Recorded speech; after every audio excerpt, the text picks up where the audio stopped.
Agora é hora do culto da IEC Paulistana. Por isso, junte toda a sua família no sofá e participe, vivencie esse culto que foi feito muito especial. E é claro, louve e agradeça a Deus como nunca. Caso queira ofertar, as instruções estão na descrição do vídeo. Agora a novidade também é poder ofertar através do Pix, que é o CNPJ da nossa igreja. Confira lá na descrição. Esse momento é especial, então se desligue de tudo e se ligue em Deus. E não se esqueça, aproveite o culto como se você estivesse lá na nossa igreja. Um beijão e bom culto!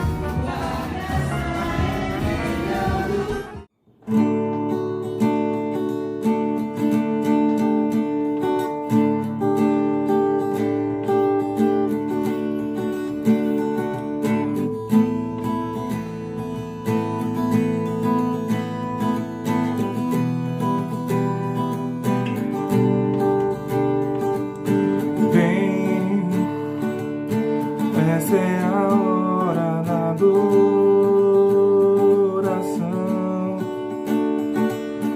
Vem dar a Ele seu coração. Vem assim como estás para adorar. Assim como estás diante do Pai, vem. Toda língua confessará ao Senhor, todo joelho se dobrará, mas aquele que há de escolher o tesouro maior terá. Vem, essa é a hora da adoração.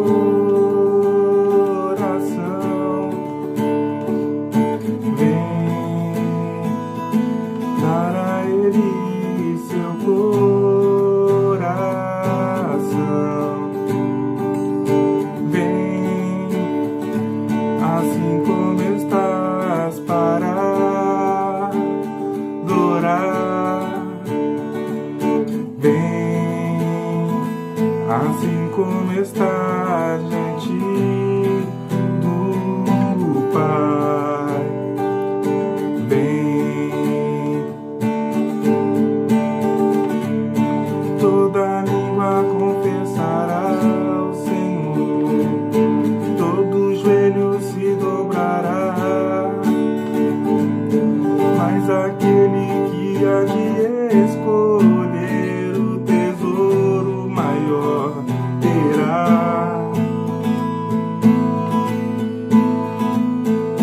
Toda língua confessará ao Senhor, todo joelho se dobrará, mas aquele que há de escolher o tesouro maior terá. Vem,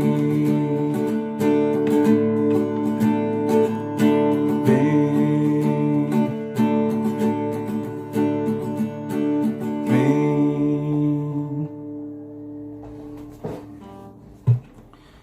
A tua palavra escondi, guardada no meu coração, pra eu não pecar contra ti, Senhor.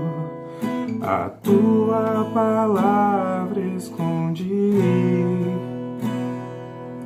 minhas vestes no sangue lavei, e das tuas águas bebi, pra ser uma oferta agradável a ti, minha vida a ti consagrei. Meus 11 talentos são pra te servir,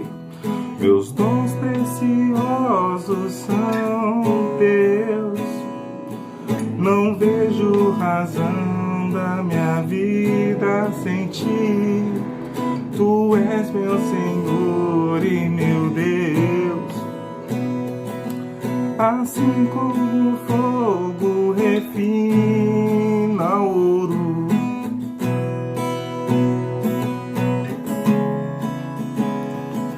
até que o mundo possa ver sua glória em meu rosto brilhar. A tua palavra escondi, guardada no meu coração, pra eu não pecar contra ti, Senhor. A tua palavra escondi,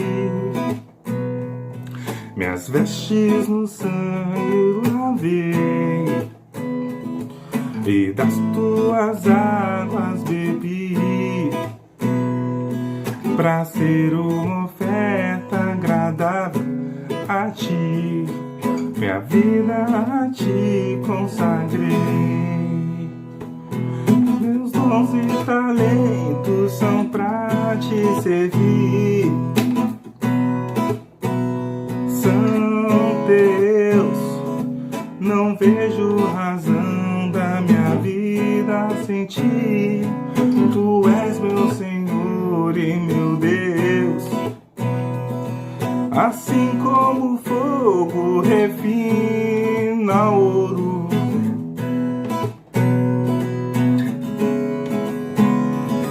até que o mundo possa ver sua glória em meu rosto brilhar.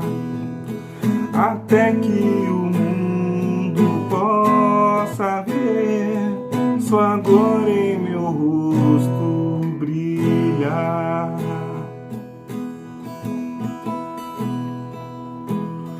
Dos montes correm para o mar, teus rios de amor por mim. Eu abrirei meu coração, deixando a tua cura entrar. Levantarei as minhas mãos,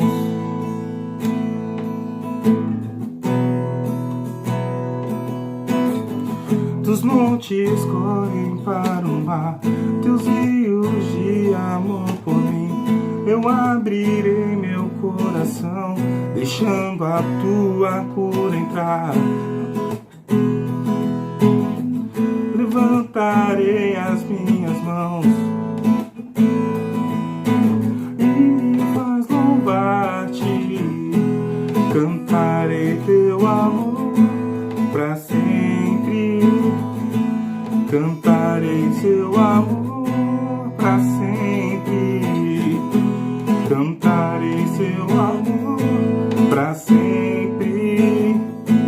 Cantarei seu amor. Dos montes correm para o mar,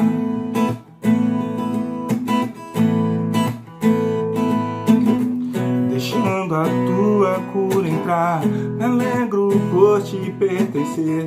Levantarei as minhas mãos e me faz louvar-te.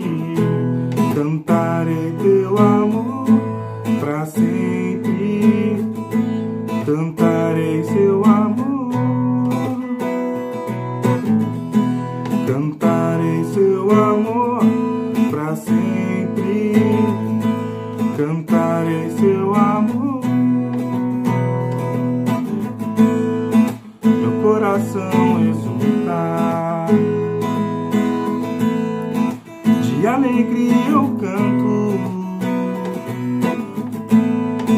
Se o mundo conhecer a ti, ele se encherá.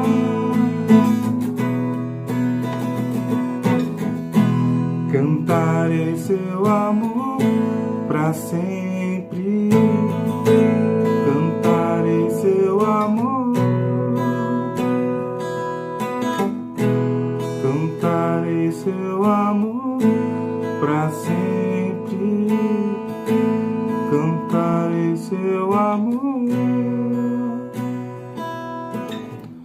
Pai, te agradeço, Senhor, por mais essa oportunidade de poder louvar, te engrandecer, de falar o quanto isso é importante para nós, Senhor.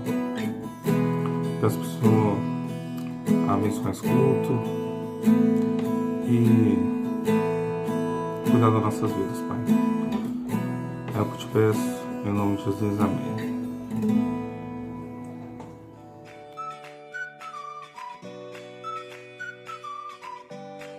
E o mês de julho chegou e com ele 2 aniversariantes que são uma bênção.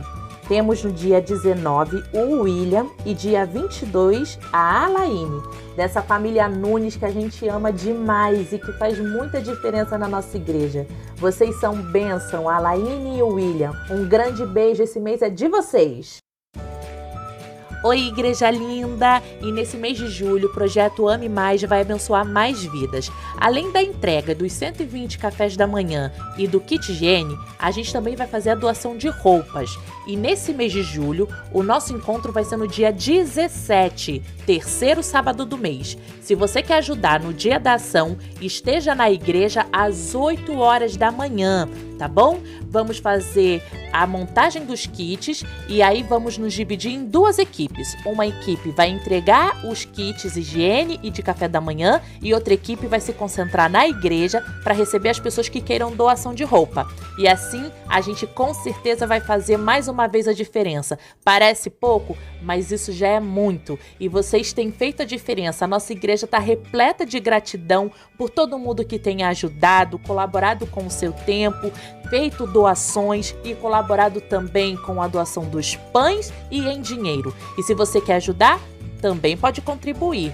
R$30 já ajuda bastante e isso vai fazer diferença para o próximo mês, que é agosto. Contamos com vocês, igreja!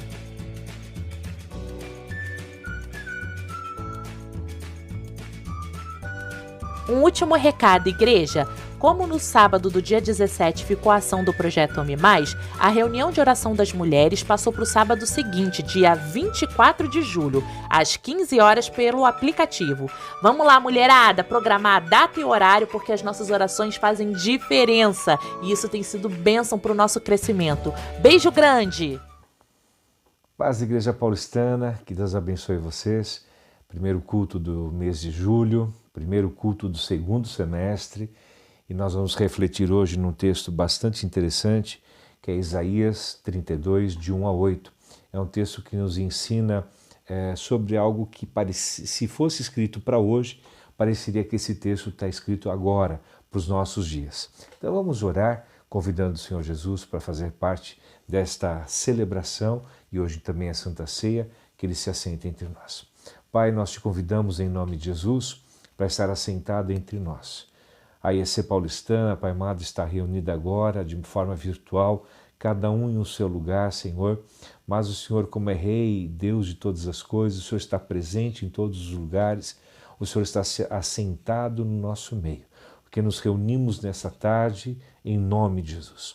Pai, assenta-te entre nós, receba, Pai amado, a nossa adoração, Senhor, e participa conosco, Pai amado, de uma forma calorosa e amorosa, Pai amado, da celebração da Santa Ceia, que será a mesa, Pai amado, memorial, em honra ao Teu nome, Senhor. Ilumina a nossa mente para que o que seja tratado por mim, Pai amado, possa chegar ao ouvido dos Teus filhos, Senhor, e a mim e a eles abençoar da mesma forma, porque o Senhor é Deus, Deus conosco. Te agradecemos em nome santo de Jesus. Amém. Queridos, o texto de Isaías é um texto que eu gosto bastante. Isaías foi um profeta que viveu num período de transição bastante severo, bastante difícil, um homem que, apesar de ser da nobreza, passava por muitas dificuldades. E ele era um homem do seu tempo, contextualizado, vivendo as coisas do seu dia a dia, assim como nós estamos contextualizados, vivendo as coisas do nosso dia a dia. E ele diz o seguinte, no verso 1 do capítulo 32, Eis aí um rei que irá reinar com justiça, e príncipes que irão governar com retidão. Cada um deles servirá de esconderijo contra o vento, de refúgio contra a tempestade, de torrentes de água em lugares secos e de sombra de uma grande rocha em terra sedenta. Os olhos dos que veem não se fecharão, e os ouvidos do que o ouvem estarão atentos. O coração dos apressados saberá compreender. A língua dos gagos falará com rapidez e clareza. O tolo nunca mais será chamado de nobre, e do fraudulento nunca mais se dirá que é generoso. Porque o tolo fala tolices, e o seu coração só pensa em fazer o mal, para praticar a iniquidade e para proferir mentiras contra o Senhor, para deixar o faminto sem comida e o sedento sem ter o que beber. Quanto ao fraudulento, os seus projetos são maus. Ele planeja intrigas para que, com palavras mentirosas, possa arruinar os necessitados, mesmo quando a causa dos pobres é justa. Mas o nobre projeta coisas nobres, pela sua nobreza se mantém em pé. Queridos, esse texto fala da presença de Deus como um rei que irá reinar com justiça e dos príncipes, né? No caso, toda a estrutura espiritual que ampara o próprio rei. Nesse caso, o Deus Pai, o Deus Filho, o Deus Espírito Santo são os reis. E no caso aqui a gente pode tomar os príncipes, né? Como os anjos, mensageiros, os anjos que estão a serviço do Senhor. Depois ele fala de uma coisa interessante, apontando já para o tolo. O tolo aqui a gente tem que pensar em alguém que tem um coração que não pensa da forma correta, ele tem outras motivações. Depois fala do fraudulento, que faz fraude, a gente sabe exatamente o que é tolice, o que é fraudulência, né? E ele fala de nobreza. Eu gosto de pensar que a nobreza está tratando de nós, de crentes, está tratando da igreja, tá ok? Então, tratando de um ponto rápido para a gente poder fazer uma explanação. Eis aí um rei que irá reinar com justiça. Há um Deus que irá reinar com justiça. E essa justiça aqui tanto fala da justiça civil, da justiça espiritual, da justiça política, da justiça de equilíbrio. Ele vai estar reinando porque ele é um Deus que gosta do equilíbrio. E príncipes que irão governar com retidão. A retidão significa ter um caminho que se conhece começo, meio e fim, porque ele é reto. Ele não tem desvios, não tem subterfúgios, não tem rota de fuga. Ele é reto. Reto aqui no sentido também envolve moralidade. E o que acontece com aqueles, né, que servem a eles? Aí no verso 2, cada um deles servirá, ou seja, o rei, os príncipes servirão de esconderijo contra o vento. Irmãos, quem se refugia no Pai, no Filho e no Espírito Santo está refugiado contra o vento. E aqui eu gosto de pensar do vento maligno, aquele vento perverso, o vento da malignidade que perpassa todos nós em alguns momentos. Ele será esconderijo para o vento. Ele servirá, né, os reis, e o rei e os príncipes servirão de refúgio contra a tempestade, um esconderijo onde a gente vai poder se proteger de torrentes de águas em lugares secos, porque quando em alguns lugares desérticos, quando vem chuva, ela é avassaladora, de sombra de uma grande rocha em terra sedenta.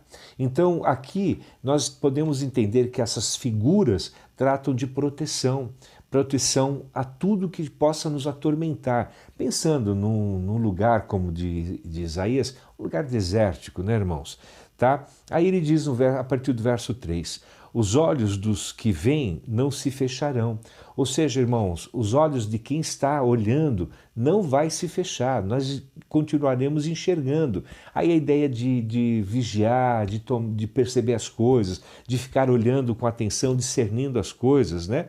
Os ouvidos dos que ouvem não estarão mais atentos, e os ouvidos dos que ouvem estarão atentos. Ou seja, o olhar e a audição, que são dois órgãos de sentido fundamental para a gente se situar no mundo, vão estar abençoados por Deus, dando a gente a ideia de que nós teremos habilidade de poder ter qualidade de vida e sobrevida. O coração dos apressados saberá compreender. Irmãos, aqui é fundamental uma condição psicológica, verso 4, né? Tem muitas pessoas que são impulsivas, muitas pessoas que são imediatistas, muitas pessoas que fazem coisas rápidas, né? Porque coração é emoção, e depois elas não têm compreensão do que fizeram, ou não têm paciência, ou então não refletem, não consideram, não pedem apoio. Então o verso 4 é fundamental para a condição psicológica do que a gente está vivendo agora. O coração dos apressados saberá compreender. Ou seja, o Senhor Deus, o Rei e os príncipes irão ensinar o coração dos apressados a compreender, a ter entendimento, a ter racionalidade, não só vínculo emocional. Eu tenho batido muito nessa tecla, né? A língua dos gagos falará com rapidez e com clareza. É o milagre da articulação. Lembra dos órgãos de sentido? É o milagre da fala, trazer para a linguagem aquilo que está na mente, né? Aquilo que está no coração. E que Deus vai abençoar. Eu gosto de pensar que gago, não somente um termo de pessoas que têm alguma patologia, mas eu gosto de pensar aqui também de quem tem medo, receio, preocupação, é muito tímido, aquele que gagueja de temor, de ansiedade. Esses também serão abençoados dessa forma, né?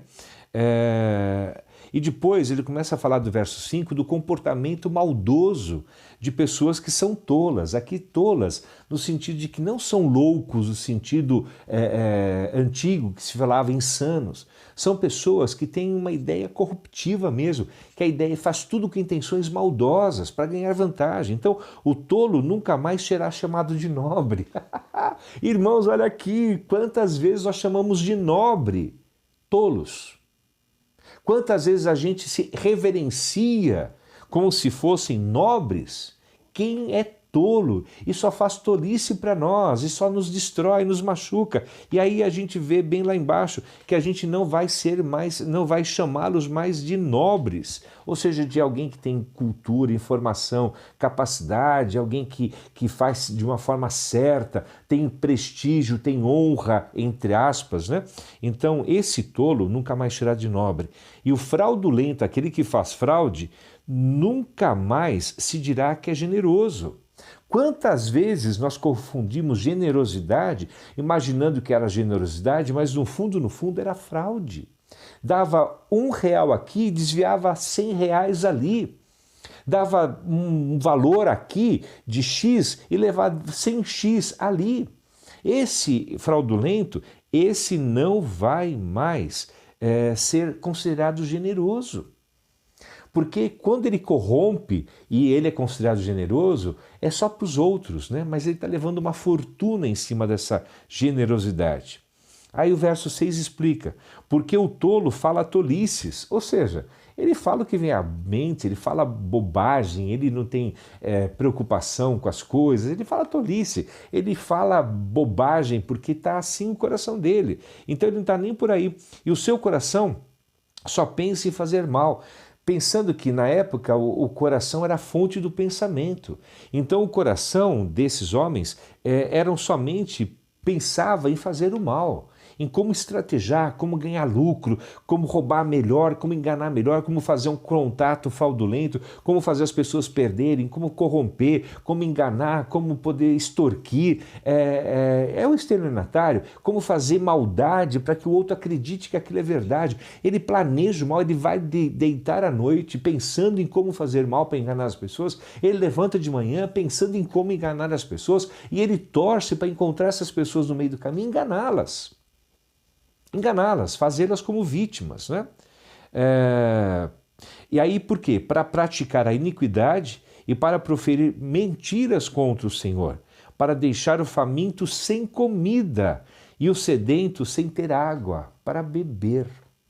Aqui nós estamos vendo de poderes, não só políticos, de organizações, de grandes empresas, de grandes oligarquias, de dominações públicas, sociais, tá? de várias ordens, que eu nem saberia dizer o nome, eu sei, mas eu não quero dizer. Mas a ideia é que nós temos instituições, Temos pessoas, tanto do campo político quanto não político, que querem sempre fazer o mal e praticam a iniquidade para proferir mentiras contra o Senhor, porque é óbvio, tirar a bênção dos que precisam é tirar de Deus.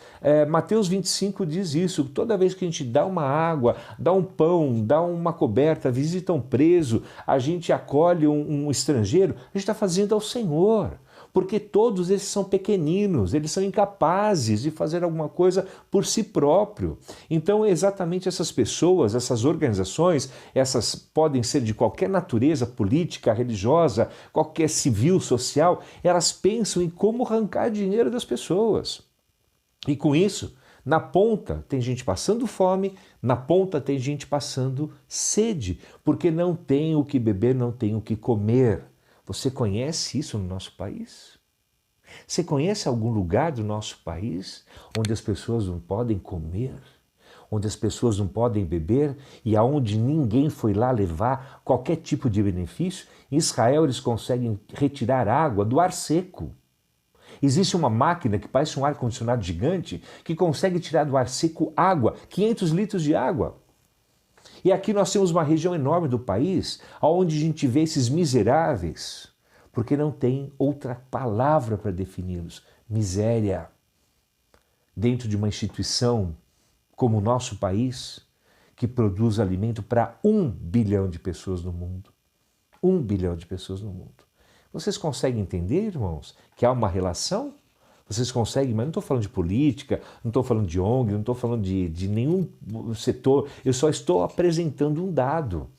Aonde tem um rei, aonde tem um príncipe, essas coisas não acontecem. Onde há um domínio de um senhor, essas coisas não acontecem. Porque lá falta, onde tem o domínio do senhor, lá falta tolo para enganar e falta aquele que é praticante fraudulento para fazer a mentira. Porque todos compreendem a verdade e é natural ser verdadeiro. Ainda o verso 7 diz, que além do fraudulento planejar coisas para deixar o faminto sem comida e deixar o sedento sem beber água, o verso 7 diz isso. Quanto ao fraudulento, seus projetos são maus. Projetou, planou, estratégia, organização, metodologia, logística, é para fazer fraude. Tá? Verso 7, tá ok? Projetos são maus. Ele planeja intrigas, joga uma coisa contra o outro. Sabe como é? Intriga? Joga uma fofoquinha aqui, faz o outro pensar aquilo do outro, e do outro, do outro, e essas intrigas vão queimando o coração, a alma, o senso lógico, vão queimando a espiritualidade e deixando a gente pobre, totalmente desvalido, tá? Planeja intriga com palavras mentirosas, arruinar os necessitados, de novo, sempre quem paga o preço é quem está na ponta, prejudicar os necessitados, mesmo quando a causa dos pobres é justa.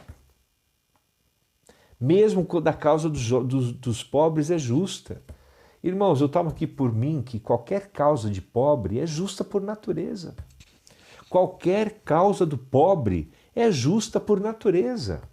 A pobreza reivindica atendimento, direitos que não podem ser negados. Mas, de novo, nessa estrutura, a gente vê que lá na ponta o pobre paga o preço, sempre. E pobre em todos os sentidos, viu, irmãos? Aí ele fala de nós, cristãos, tá? Mas o nobre, eu considero nós, cristãos nobres, na fala de Isaías, projetam coisas nobres, tá? Fazem planos nobres, planejam, estruturam, edificam, pensam, fazem logística, fazem planejamentos, treinamento, eles preparam coisas, pessoas, instituições, organizações, até mesmo política, para ter um perfil nobre. Porque quando a gente pensa em príncipe, pensa em rei, a gente pensa em príncipes, a gente está pensando em nobreza. A gente está pensando em nobreza. Daí porque eu posso afirmar, nesse texto do verso 8, que aqueles que seguem a Jesus, aqueles como está lá no verso 2, né, que abrem os ouvidos, né, aqueles que ouvem, que participam da comunidade do rei e dos seus príncipes, ele é protegido. Então, ele é protegido do vento, ele é protegido das águas de enchente, ele é protegido do sol causticante pela sombra que a ganha, os olhos deles não se fecharão nunca mais, os seus ouvidos sempre ficarão atentos, entendendo as coisas. Aquele que é ansioso, aquele que é imediatista, aquele que é impulsivo, aprenderá a compreender, a dar caminho à sua vida com passos planejados, seguros, firmes, tá? Como está lá dizendo o texto, tá ok? A língua dos gagos se falará com rapidez, com clareza. A gente vai defender, vai superar as nossas dificuldades de ansiedade, preocupação, temor, medo e até mesmo a gaguez no sentido biológico, tá? Muitas da gaguez também já tem causa psicológica, isso é meio comprovado. Mas aí depois do verso 6 até o verso 7, ele vai falando dos tolos e vai falando exatamente daqueles que são praticantes da iniquidade, os iníquos, tá? Vão praticando do desvio, enfim, daqueles que fraudam, fazem fraudes, tá? Então nós temos aqui o universo dos nobres e temos o universo dos tolos e fraudulentos. Temos o universo daqueles que são protegidos por Deus, guardados por Deus, e aqueles que fazem mal contra a criação de Deus, tá? Qual o convite de Deus para nós agora? Faça parte da nobreza. Ao invés de você fazer como fraudulento, que passa o dia pensando em como tirar comida do faminto e como tirar água do sedento, o nobre vai pensar em como dar água e como dar comida, em como proteger, em como poder habitar. A Bíblia também diz que os pobres nós teremos o tempo todo. Mas também temos que o texto de Hebreus fala que os domésticos da fé são atendidos com bem. Então aqui, quando o verso 8 fala que o nobre projeta coisas nobres, ele está falando de nós, que fazemos parte da nobreza que é o reino de Deus. O presbítero Sérgio pregou há 2 semanas atrás sobre o reino de Deus. Semana que vem ele vai com o 2º episódio, já uma trilogia, e isso é reino de Deus. Quando fazemos parte do reino de Deus, nós somos nobres, nós temos uma estirpe. Ah, mas eu sou pobre, meu salário é baixo, eu trabalho num lugar pobre, eu dependo de trabalho social. Deus vai abençoar você, para você ter projetos nobres, para saber lidar com o seu limite financeiro, com a sua qualidade de vida. Porque Deus garante no verso 2, 3 e 4 que Ele está a nosso favor, que Ele vai por nós. E depois, a outra parte do verso 8 que eu gosto muito, e que o nobre, pela sua nobreza, se mantém em pé. O nobre, pela sua nobreza, se mantém em pé. Esse é o Deus que nós servimos, irmãos. É um Deus que deixa muito claro 2 tipos de pessoas. As nobres, que é aquelas que fazem parte do reino de Deus, e as que não são nobres e que fazem parte de um outro tipo de contingência espiritual, porque a intenção deles é diferente. Então eu queria que hoje a gente pudesse pensar nisso. Com esse texto de Isaías parece atual, né, irmãos?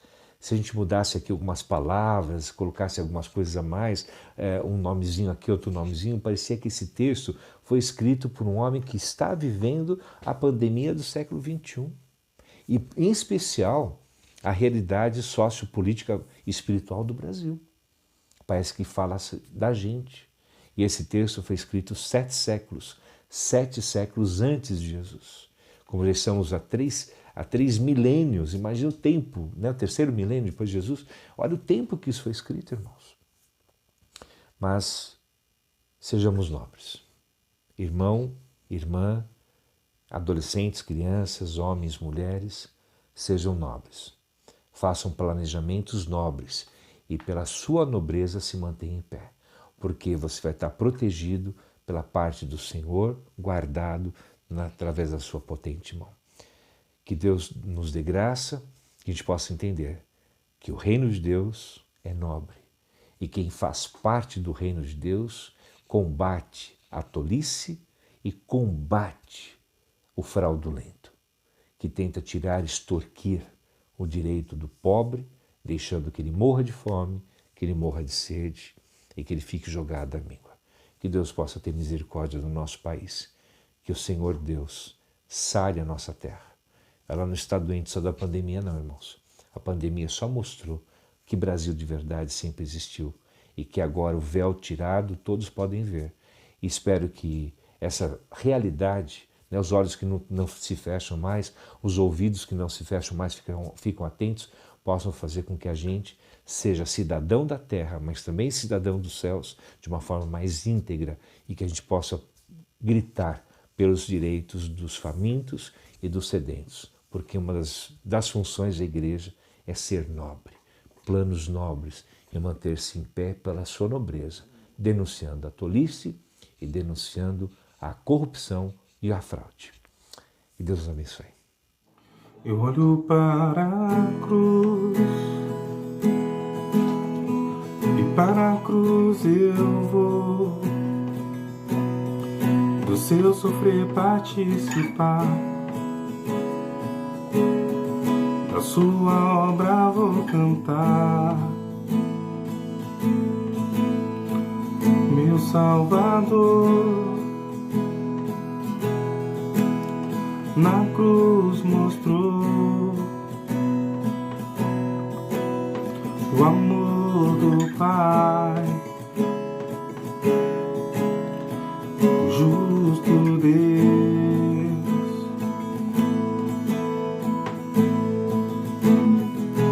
Pela cruz me chamou, gentilmente me atraiu.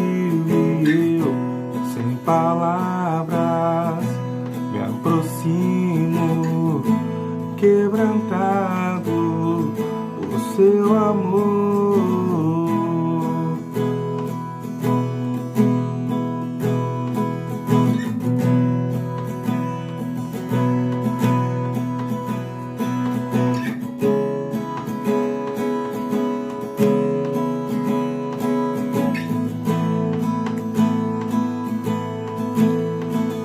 Merecida vida, de graça recebi, por sua cruz, da morte me livrou, trouxe minha vida. E eu estava condenado, mas agora pela cruz eu fui reconciliado. Pela cruz me chamou, gentilmente me atraiu e eu, sem palavras, me aproximo, quebrantado por seu amor. Pela cruz me chamou, gentilmente me atraiu e eu, sem palavras, me aproximo, quebrantado por seu amor. Impressionante é o seu amor.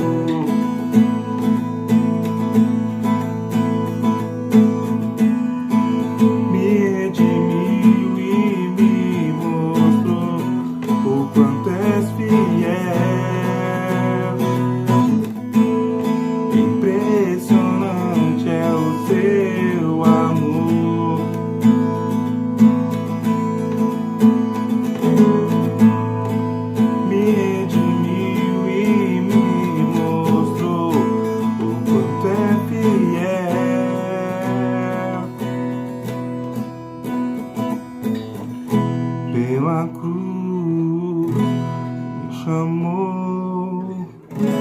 gentilmente me atraiu e eu, sem palavras, me aproximo, quebrantado por seu amor.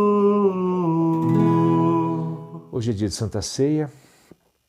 Tome os seus alimentos, o pão, o suco de uva, e nós vamos comer para honrar e glorificar o nome do Senhor. O pão é simbologia de Cristo, do corpo de Cristo, que deveria ser fracionado, dividido e passado a todos para comerem. Como foi o cordeiro pascal na saída do Egito? O cordeiro foi comido, tanto para dar energia biológica, como para dizer que o cordeiro havia dado a vida dele por nós, porque o suco de uva estava colocado nos portais e umbrais da porta. E que esse pão, simbolizando o cordeiro, possa te dar energia e também que a gente possa comemorar a vinda do Senhor Jesus, o seu sacrifício até que ele volte. E o suco de uva representa a libertação da morte, a libertação daquele que morre porque não reconhece que o Senhor Deus é todo verdadeiro e é o Senhor Deus Todo-Poderoso, é o Rei que nós acabamos de falar na meditação e vinculado aos príncipes, que são os anjos que nos abençoam. Então, pegue seu elemento, pão, ele representa o corpo de Cristo que é partido e comido para que a gente possa ter testemunho do amor de Cristo sobre nossas vidas.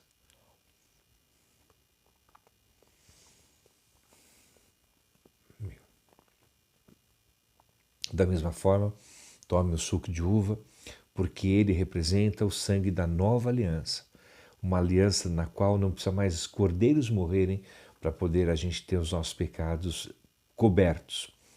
O sangue de Jesus lavou o nosso pecado definitivamente e com ele nós temos acesso e entrada na cidade de Jerusalém depois do julgamento do trono branco. Então, vamos tomar o suco de uva para comemorar a mesa memorial até que o Senhor volte.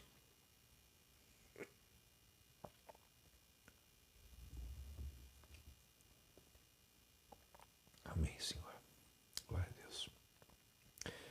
Que o amor de Deus Pai Todo-Poderoso, que a graça e a salvação do nosso Senhor Jesus Cristo e que as ricas consolações do Espírito Santo do Senhor estejam sobre as nossas vidas de hoje até que o Senhor venha. Maranata.